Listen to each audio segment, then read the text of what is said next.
Welcome to channel. இன்னைக்கு நம்ம பார்க்க போகிற ரெசிபி பப்பாயா புட்டிங். பப்பாளி பிடிக்காத குழந்தைய கூட இதை விரும்பி சாப்பிடுவாங்க. வாங்க எப்படி செய்யறதுன்னு பார்க்கலாம். நம்ம சேனல் சப்ஸ்கிரைப் பண்ணாதவங்க சப்ஸ்கிரைப் பண்ணிக்கோங்க. பக்கத்தில் இருக்க நோட்டிஃபிகேஷன் பெல் ஐகான் ப்ரெஸ் பண்ணி அதில் ஆல் அப்படிங்கிற ஆப்ஷன் செலக்ட் பண்ணிக்கோங்க. ஃபர்ஸ்ட் ஒரு மிக்ஸி ஜாரில் 1 கப் நல்லா பழுத்த பப்பாளி எடுத்துக்கலாம். 2 டீஸ்பூன் நாட்டு சர்க்கரை, 1/4 கப் பால் சேர்த்து எல்லாத்தையும் நல்லா நைஸாக அரைச்சி எடுத்துக்கோங்க. இப்போ ஒரு பாத்திரம் வச்சு 250 ml தண்ணி ஊற்றிக்கலாம்.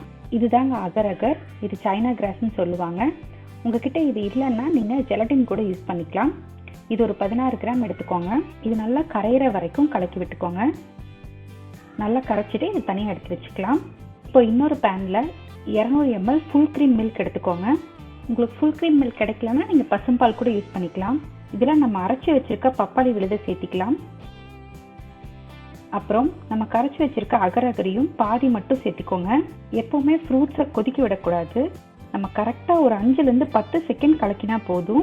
அவ்வளோதாங்க. இப்போ இது ரெடி ஆயிடுச்சு. இப்போ இது நம்ம கொஞ்சம் ஆறுனது ஒரு கிளாஸில் ஊற்றிக்கலாம். இதை ஒரு அரை மணி நேரம் ஃப்ரிட்ஜில் வச்சுக்கோங்க. இப்போ மறுபடியும் ஒரு பேனில் 250 ml பால் சேர்த்திக்கோங்க. 1 teaspoon vanilla essence, 2 tablespoon நாட்டு சர்க்கரை, கரைச்சி வச்சிருக்க அகர் மீதியும் சேர்த்திக்கலாம். அரை மணி நேரம் ஆனங்காட்டி அகர் கொஞ்சம் செட் ஆயிடுச்சுங்க. அது ஒன்றும் பிரச்சனை இல்லை, நம்ம அப்படியே சேர்த்துக்கலாம். இதை இப்போ ஒரு 10 செகண்ட் கலக்கி விட்டால் போதும். ரொம்ப ஹீட் பண்ணாதீங்க. அவ்வளோதான், ரெடி ஆயிடுச்சு. இதுவும் இப்போ கொஞ்சம் நேரம் ஆறட்டும். இப்போ நம்ம அரை மணி நேரம் ஃப்ரிட்ஜில் வச்சு எடுத்தாச்சு. இப்போ நம்ம செஞ்சு வச்சுருக்கிறதையும் இது மேலே ஊற்றிக்கலாம். இப்போ இதையும் ஒரு 2 மணி நேரம் ஃப்ரிட்ஜில் வச்சுக்கோங்க. ஃப்ரீசரில் வைக்காதீங்க. 2 மணி நேரம் அப்புறம் எடுத்து மேலே கொஞ்சம் டூட்டி ஃப்ரூட்டி போட்டுக்கோங்க. நல்லா சில்லுன்னு சர்வ் பண்ணுங்கள். ரொம்ப டேஸ்டான பப்பாயா புட்டிங் ரெடி.